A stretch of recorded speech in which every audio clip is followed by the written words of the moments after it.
하나님 말씀은 민수기 21장 4절에서 9절, 신명기 6장 4절에서 5절입니다. 먼저 민수기 21장 4절부터 9절까지 함께 우리 교독하도록 하겠습니다. 저부터 읽겠습니다. 백성이 호르산에서 출발하여 홍해 길을 따라 에돔 땅을 우회하려 하였다가 길로 말미암아 백성의 마음이 상하니라.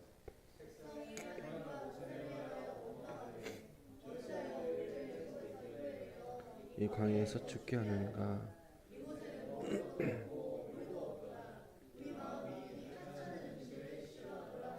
여호와께서 불뱀들을 백성 중에 보내어 백성을 물게 하심으로 이스라엘 백성 중에 죽은 자가 많은지라.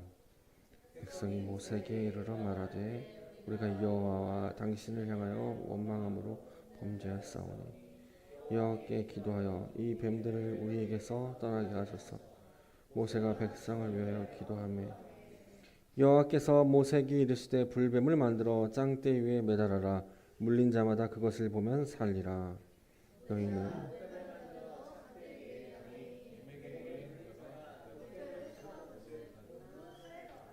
아멘. 우리 신명기 6장 4절 5절입니다. 두 절이니까 우리 함께 읽어보도록 하겠습니다. 이스라엘아 들으라. 우리 하나님 여호와는 오직 유일한 여호와이시니 너는 마음을 다하고 뜻을 다하고 힘을 다하여 내 하나님 여호와를 사랑하라. 아멘. 오늘 말씀입니다. 보고 사랑해라 그러면 삽니다 라는 제목입니다. 사순절의 한가운데 있습니다. 사순절은 단순히 예수의 죽으심을 묵상하고 슬퍼하는 날만은 아닙니다. 그러한 기간은 아니에요. 사순절은 우리 영혼의 가장 중요한 질문 앞에 서는 시간입니다. 그 질문은 이겁니다. 어떤 거냐면 나는 지금 무엇을 보고 살아가고 있는가? 또 나는 지금 무엇을 사랑하며 살고 있는가? 이 질문 앞에 여러분 진지하게 대답해 보는 귀한 절기가 사순절임을 믿으시기 바랍니다. 이 두 질문은 사실 하나의 질문입니다. 우리가 무엇을 보느냐가 우리가 무엇을 사랑하느냐를 결정합니다. 우리가 무엇을 사랑하느냐가 우리가 죽고 사느냐를 결정합니다. 그래서 오늘 하나님께서 우리에게 이렇게 말씀하십니다. 보고 사랑해라. 그러면 산다라고 말합니다. 그렇다면 저와 여러분은 무엇을 보고 살아갑니까? 무엇을 사랑하며 사십니까? 사람은 반드시 무엇인가 바라보고 삽니다. 그리고 반드시 무엇인가 사랑하며 삽니다. 어떤 사람은 돈을 사랑하기도 하고요. 어떤 사람은 자녀를 사랑하며 삽니다. 어떤 사람은 성공을 바라며 살기도 하고 어떤 사람은 자기 행복을 위해 살기도 합니다. 여러분 이것들을 바라보지 말라는 거 아닙니다. 필요하죠. 일상에서 참 필요한 것들입니다. 돈도 필요하고요. 자녀들을 사랑하는 것도 필요하고 다 필요합니다. 그런데 이것들이 우리에게 하나님의 자녀됨과 구원과 영원한 생명을 주지는 못합니다. 필요하지만 이것들이 우리에게 영원한 생명을 주지는 못한다는 겁니다. 우리가 바라보는 그것이 결국 우리가 사랑하는 것이 되고 우리가 사랑하는 그것이 결국 우리 인생을 지배하게 됩니다. 우리는 오늘 이 두 개의 본문을 읽었습니다. 민수기 21장과 신명기 6장을 읽었습니다. 민수기 21장은 민수기에서 가장 중요한 본문이기도 하고 신명기 6장도 신명기를 시작하면서 이스라엘 백성들이 가장 중요한 본문이기도 합니다. 이 두 본문은 수백 년의 시간을 가로지르며 하나의 메시지를 우리를 향해서 던집니다. 하나는 광야의 한가운데서, 하나는 광야의 끝자락에서 들려오는 하나님의 음성입니다. 광야에서는 하나님이 말씀하십니다. 보라고 말합니다. 광야의 끝자락, 이제 가나안을 앞두고 모세는 말합니다. 사랑하라고, 하나님을 사랑하라고 말합니다. 이 말씀은 따로 떨어지는 말씀이 아닙니다. 결국 이 말씀은 죽고 사는 의 중요한 말씀이고 신자의 태도입니다. 가십시오. 가세요. 태도이고 삶의 방향입니다. 민수기 우리 21장 4절 한번 볼까요? 4절 한번 읽어봅시다. 21장 4절입니다. 4절 5절이네요. 4절 5절을 제 4절 읽을게요. 같이 읽겠습니다. 백성이 호르산에서 출발하여 홍해 길을 따라 에돔 땅을 우회하여 하였다가 길로 말미암아 백성의 마음이 상하니라. 여기까지입니다. 이스라엘 백성은 길로 말미암아 마음이 상했다고 합니다. 원래 가던 길이 막혀서 에돔 땅을 가로지르지 못하고 못 가로지르지 못해서 우회하게 됩니다. 예상했던 경로가 틀어지니까 자 우리가 가려던 길을 틀어지게 되면 어떠죠? 반응이 짜증이 밀려오죠. 짜증이 옵니다. 이들의 마음이 상한 이유는 내가 생각한 대로 되지 않았기 때문입니다. 내가 기대한 속도대로 나아가지 못했기 때문에 마음이 상하고 분하고 짜증이 나는 겁니다. 성도 여러분, 우리도 그렇지 않나요? 계획대로 되지 않을 때, 기도한 것이 응답되지 않을 때, 또 믿었던 사람들에게 배신당했을 때, 몸이 뜻대로 움직이지 않을 때 우리는 마음이 상하죠. 그리고 그 상한 마음 때문에 불평과 불만이 흘러나옵니다. 5절 한번 읽어보겠습니다. 5절 읽겠습니다. 백성이 하나님과 모세를 향하여 원망하되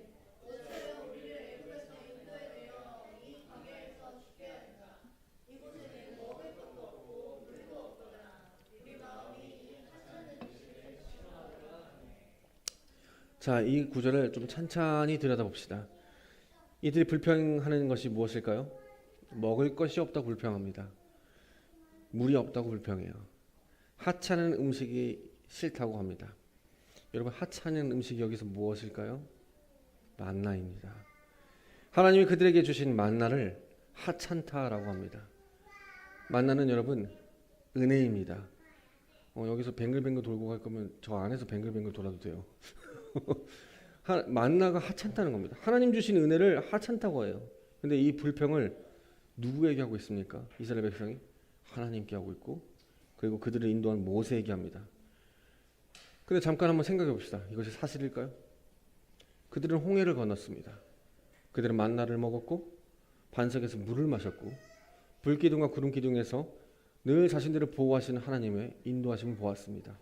심지어 하나님이 멀리 있는 게 아니었습니다. 하나님은 늘 이동할 때마다 성막 가운데 계시면서 그 성막에서 함께 이스라엘 백성들과 함께 하셨습니다. 그들은 굶주리고 있는 것이 아니었습니다. 그들이 실증낸 것은, 불평하는 것은 결국 무엇을 말하는 거냐면 은혜를 잃어버린 겁니다. 무엇을 잃어버렸다고요? 은혜를 잃어버린 거예요. 그렇습니다. 은혜로 보지 못하면, 여러분, 하나님의 은혜를 은혜로 바라보지 못하면 은혜는 불만이 됩니다. 은혜로 출애굽한 것도, 은혜로 홍해를 건넌 것도, 은혜로 만나를 먹는 것도 다 불만과 불평이 됩니다. 우리도 마찬가지입니다. 우리도 은혜로 구원받은 것, 우리도 은혜로 살아가고 있는 것, 오늘 우리가 은혜로 눈을 뜨고 숨을 쉬고 음식을 먹을 수 있는 것도, 우리가 신앙을 가진 것도, 우리에게 이런 공동체를 주신 것도 다 은혜인데 어느 순간 그 은혜가 불평과 불만이 됩니다. 이게 인간의 본성입니다. 인간의 가장 근본적인 죄악 구조입니다. 칼빈은 이것을 전적 부패라고 말합니다. 출애굽했다고 해서, 여러분, 홍해를 건넜다고 해서, 많은 기적을 경험했다고 해서 본성이 자동으로 거룩해지는 게 아닙니다. 신학자 칼바르트가 죄의 본질을 이렇게 설명합니다. 죄는 단순히 나쁜 행동이 아닙니다. 죄는 하나님으로부터 시선을 거두는 것입니다. 하나님을 바라보지 않는 것, 하나님의 은혜를 당연한 것으로 여기는 것, 그것이 모두 죄악의 시작입니다. 라고 말합니다. 이스라엘 백성은 지금 정확히 그것을 알고 하고 있는 겁니다. 하나님이 행하신 일들을 잊어버린 것입니다. 홍해가 갈라지던 때를 잊어버린 거예요. 매일 아침 잠자고 일어나니까 만나가 내렸는데 그 만나를 당연하게 여긴 겁니다. 여러분, 우리 요즘 사회는 다 맞벌이여가지고 엄마들도 고생을 하지만 좀 몇십 년 전만 가면 아이들은 엄마하고는 유대감이 참 깊습니다. 저도 이제 아버지하고도 유대감 깊긴 한데 엄마하고 유대감이 더 깊은 것 같아요. 왜냐하면 엄마하고 많은 시간을 함께 했고, 엄마가 차려주는 음식과 엄마가 읽어주는 책을 듣고 엄마와 함께 놀이하는 시간도 많기 때문에 자녀들은 어머니의 은혜는 잘 기억하지만 아버지의 은혜는 잘 잊고 납니다. 그러나 여러분, 아버지가 매일 새벽에 일어나서 밤늦게 들어오는 것을 자녀들은 당연하게 여깁니다. 그러나 아버지의 수고로 여러분 밥을 먹고 아버지의 수고로 따뜻한 집에서 살고 있고 아버지의 수고로 공부를 하기도 하고 아버지의 수고로 옷을 삽니다. 사랑하는 성도 여러분, 이처럼 우리도 하나님의 은혜로 살아가죠. 하나님이 눈에 보이지 않지만 하나님의 은혜로 오늘도 우리는 숨을 쉬고 살아가고 있고 하나님의 은혜로 오늘 우리는 예배를 합니다. 심지어 예수를 믿는 것도 다 전부 은혜입니다. 그런데 우리는 쉽게 불만과 불평이 생깁니다. 은혜를 잊으면 불평이 나옵니다. 은혜를 보지 않으면 환경이 더 커 보이게 됩니다. 그렇게 하나님의 은혜를 모르는 이스라엘 백성들에게 하나님은 불뱀을 보내십니다. 6절을 한번 읽어봅시다. 읽겠습니다. 여호와께서 불뱀들을 백성 중에 보내어 백성을 물게 하심으로 이스라엘 백성 중에 죽은 자가 많은지라. 아멘. 불뱀이 왔습니다. 죽음의 진영이 그들을 가로질렀습니다. 성도 여러분, 이 장면을 단순한 구약의 역사적 사건으로만 읽으면 안 됩니다. 이것은 하나님으로부터 눈을 돌린 그 영원히 맞이하는 결말에 대한 생생한 묘사입니다. 죄의 삭슨, 사망이라는 이 진리가 광야의 모래 위에 피로 새겨지는 순간입니다. 결국 불뱀에 물린 그 원인은 은혜를 망각하는 이스라엘 백성들의 죄악 때문입니다.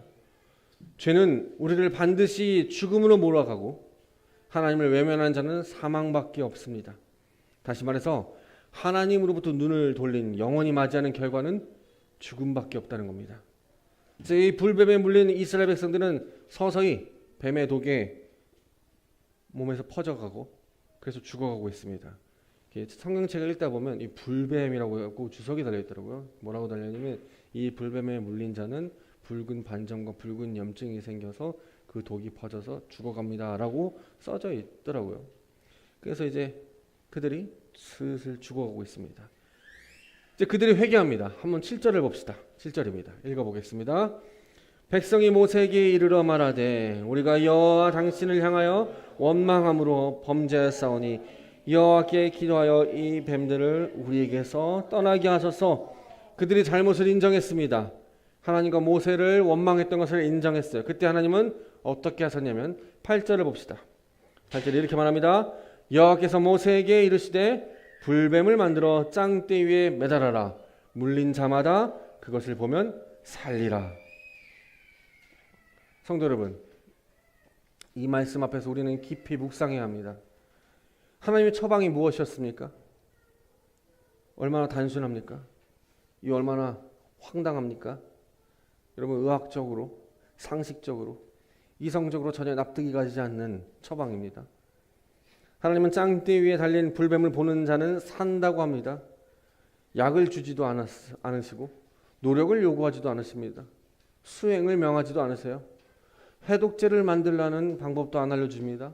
더 열심히 살으라고 하지 않으십니다. 회개의 의식을 치르라고도 말하지 않습니다. 오직 하나입니다.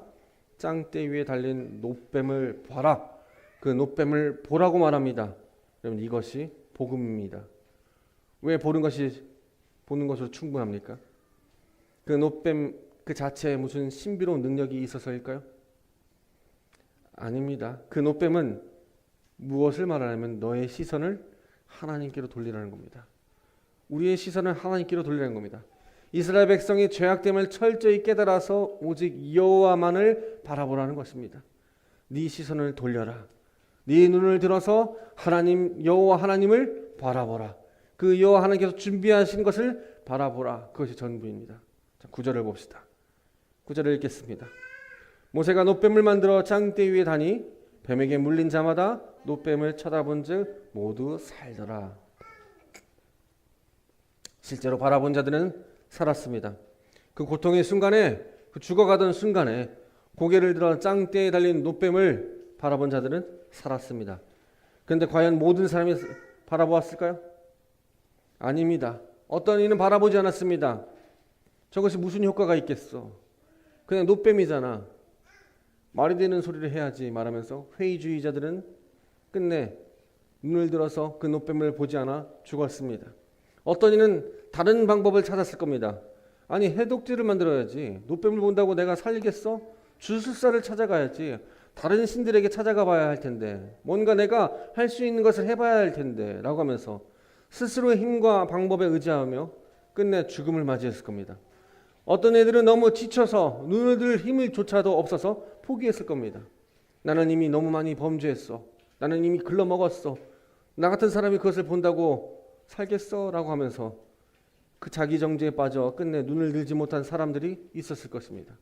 그러나 고통 속에서도, 의심 속에서도, 연약함 속에서도 고개를 들어 짱대에 달린 노뱀을 바라본 자들은 살았습니다. 이 장면은 매우 중요합니다. 왜 중요할까요? 왜 이 말씀이 중요할까요? 예수님께서도 이 말씀을 인용하셨기 때문입니다. 요한복음 3장 13절부터 15절까지 예수님은 밤중에 찾아온 니고데모에게 이렇게 말씀합니다. 요한복음 3장 13절입니다. 하늘에서 내려온 자 곧 인자 외에는 하늘에 올라간 자가 없느니라. 모세가 광야에서 뱀을 든 것 같이 인자도 들려 하리니 이는 그를 믿는 자마다 영생을 얻게 하려 하심이라. 아멘. 아멘. 광야의 노뱀은 바로 예수님께서 달리신 십자가의 그림입니다. 하나님이 그 수천 년 전 광야의 모래 위에 십자가의 복음을 이미 그림으로 새겨두었던 겁니다. 모세가 만든 그 노뱀이 이스라엘 백성의 육체적 죽음을 막았듯이 여러분 십자가에 달리신 예수 그리스도는 온 인류의 죽음을, 영적 죽음을 막으십니다. 그렇습니다. 지금도 구원의 방법은 동일합니다. 우리를 영원히 살리는 유일한 방법은 그를 믿는 자는 그를 바라보는 것뿐입니다. 예수께로 시선을 돌린 자는 영생을 얻습니다. 자, 이제 시간을 조금 앞당겨 봅시다. 신명기는 독특한 책입니다. 아니, 모세오경과 구약에 있는 역사서를 잇는 가장 중요한 책이기도 합니다. 이 책은 광야에 있던 그 출애굽했던 1세대가 모두 세상을 떠난 후에 쓰인 책입니다. 출애굽 세대들, 홍해를 건넌 세대들, 신의 산에서 말씀을 받은 세대들, 그 세대는 모두 광야에서 쓰러졌습니다. 불평과 불신앙의 대가로 그들은 가나안을 밟지 못했습니다. 이제 이 세대가, 두 번째 세대가 가나안에 들어가기 전에 앞두고 있습니다. 그리고 모세는 이 마지막 시간에 자신이 들어가지 못할 그 땅을 바라보면서 이스라엘 백성들에게 마지막 말을 남깁니다. 그것이 바로 신명기서입니다. 모세의 마지막 유언과도 같은 그 자녀들에게, 이 세대들에게 남긴 그 말이 무엇일까?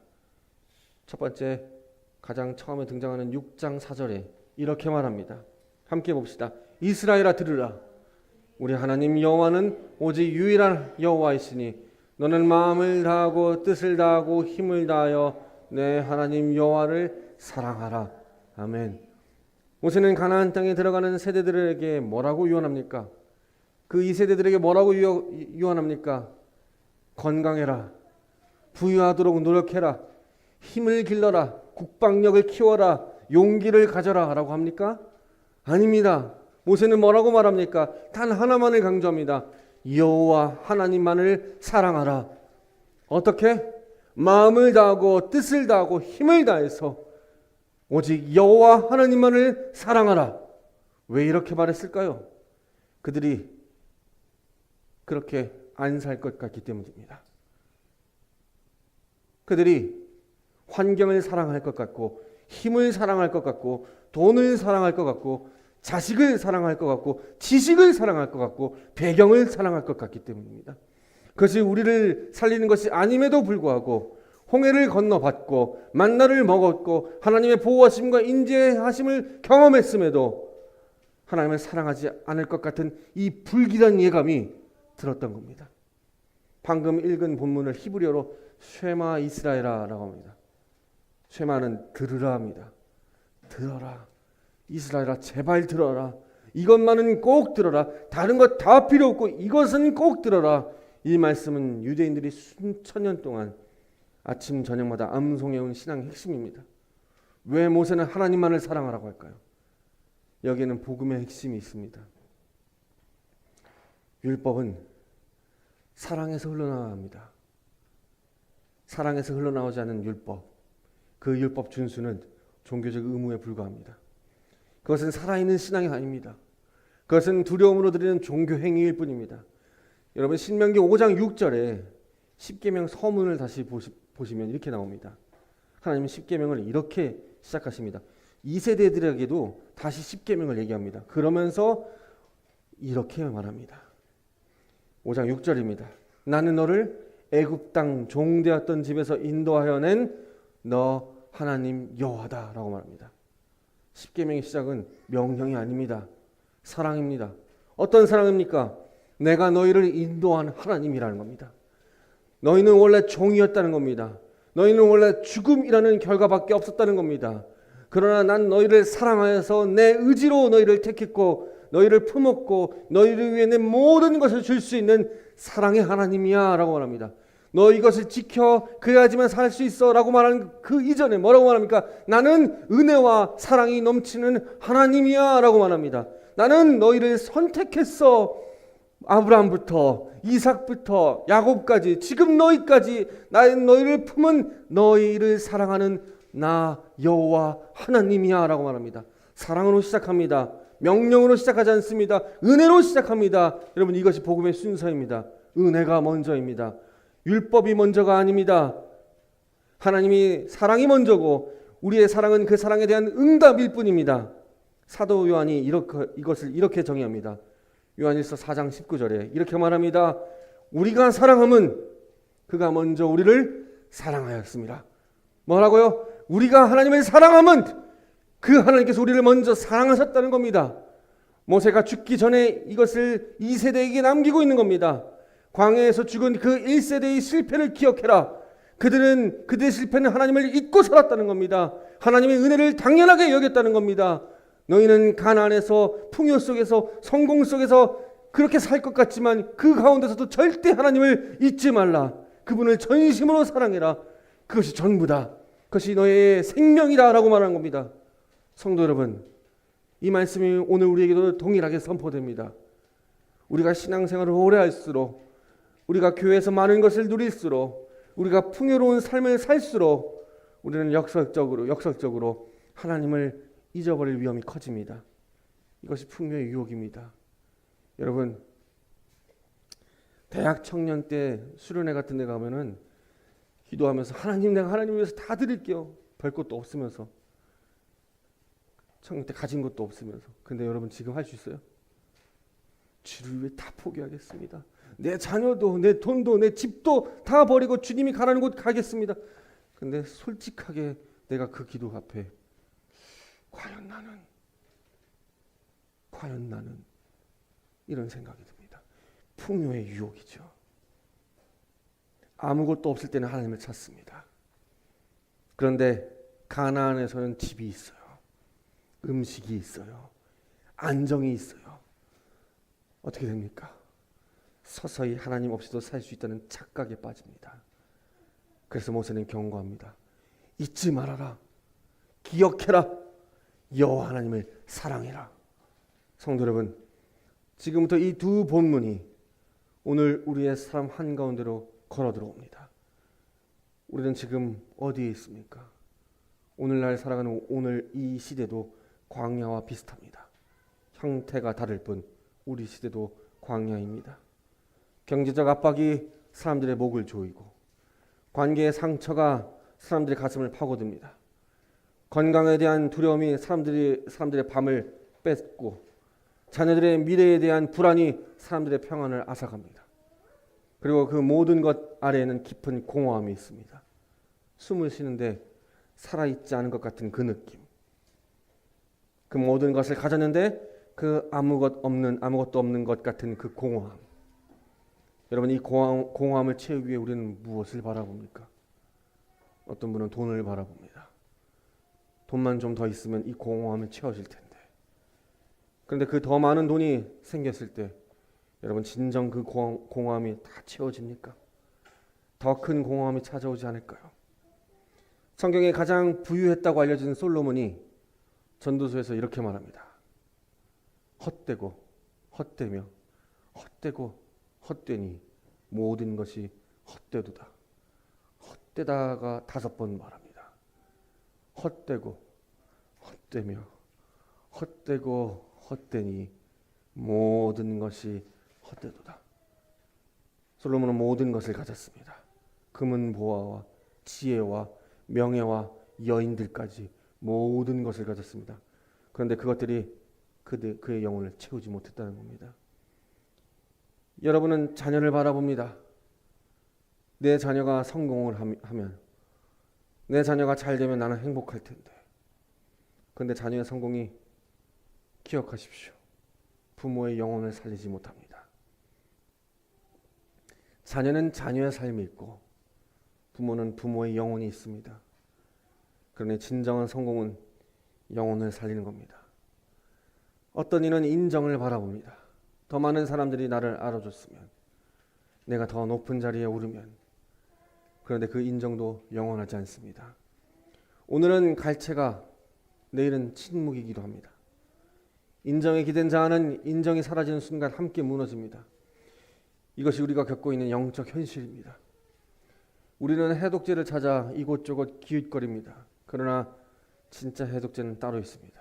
오늘 하나님 우리에게 말씀하십니다. 짱대에 달린 놋뱀을 바라보라.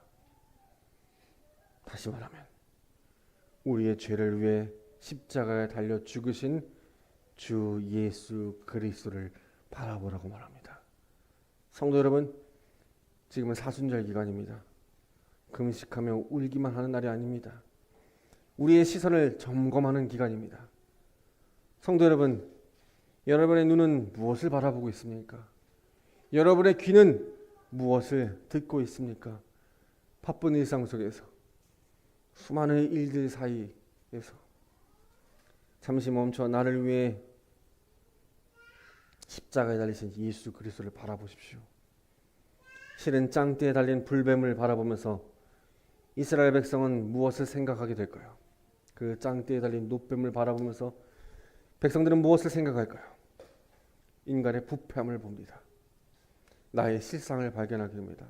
나의 더럽고 추하고 오만한 모습을 발견됩니다. 왜냐하면 그 짱대에 달린 그 불뱀이 나를 물었기 때문에, 내가 물린 이유는 하나님을 업신여겼다는 것을 알고 있기 때문에, 그 짱대에 달린 놋뱀을 바라보면서 나는 하나님을 부인했고 하나님의 은혜를 하찮게 여긴 자녀였다는 것을 보게 됩니다.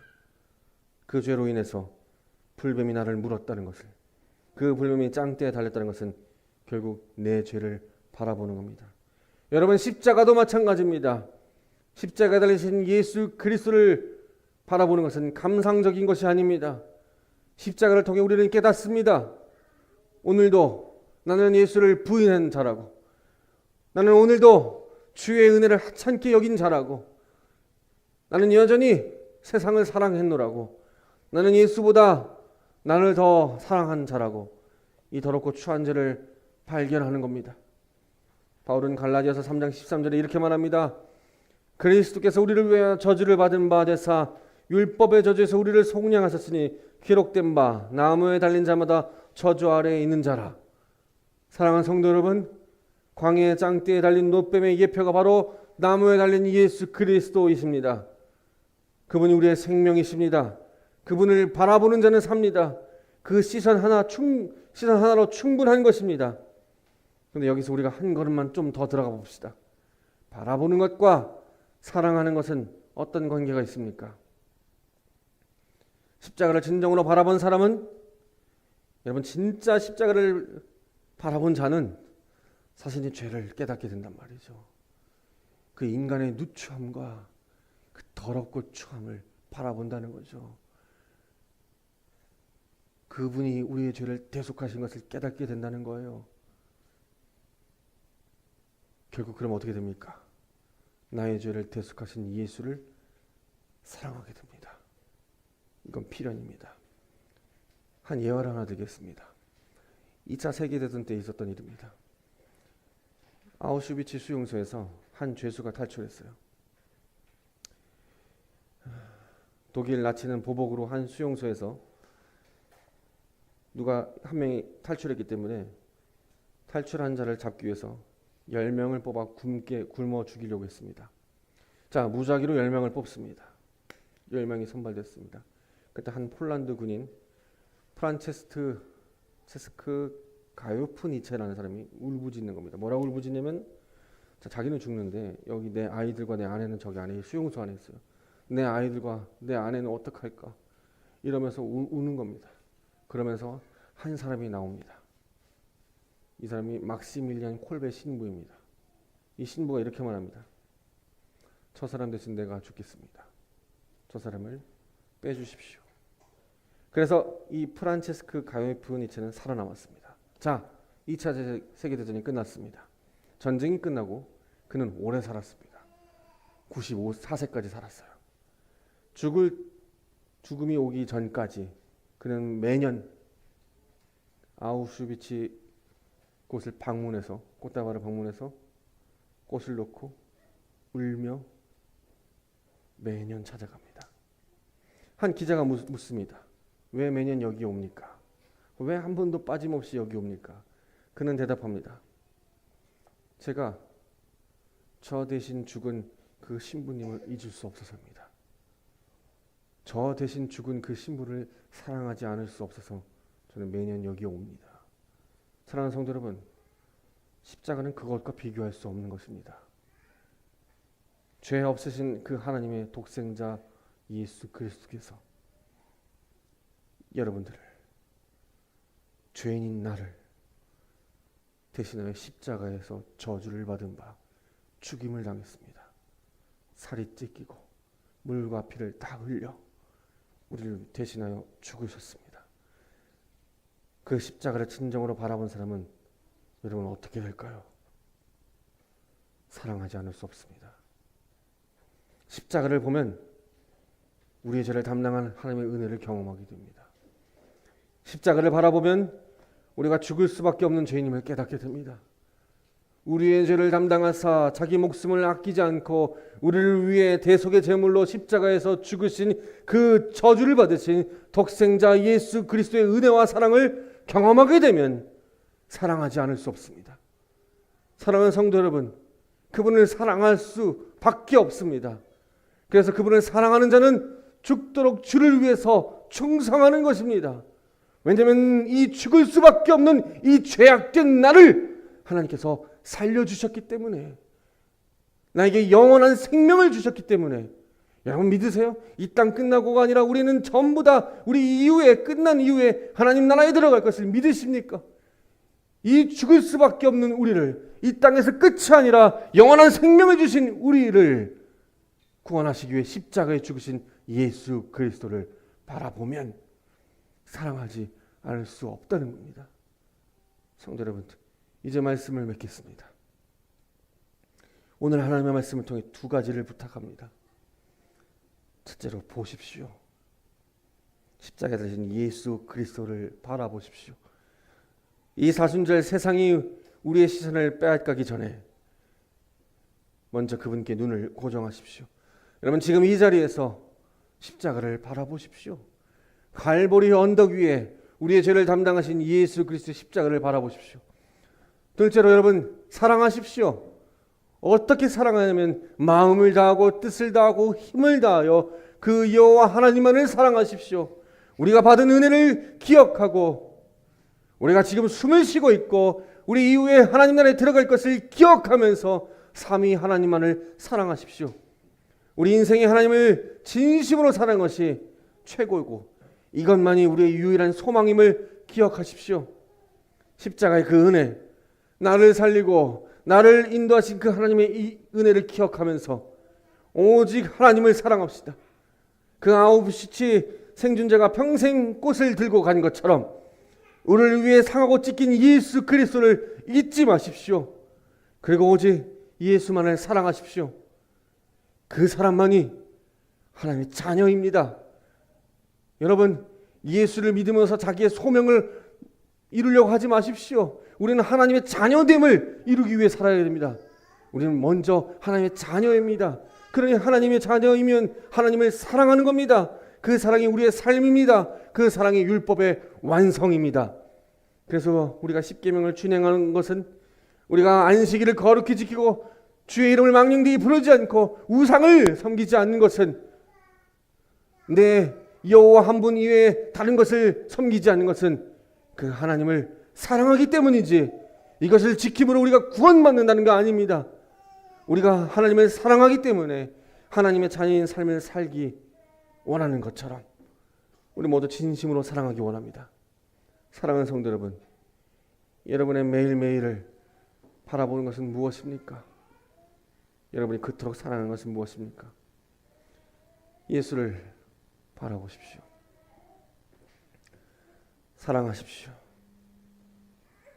이 사순절 우리의 시선이 십자가 위에 머물기를, 우리 마음이 그분을 향해 새롭게 뜨거워지기를, 그래야 이 광야의 여정을 지나 하나님 나라에 이르는 우리 모두가 되기를 여러분 진심으로 주님의 이름으로 축복합니다. 우리 함께 기도합시다.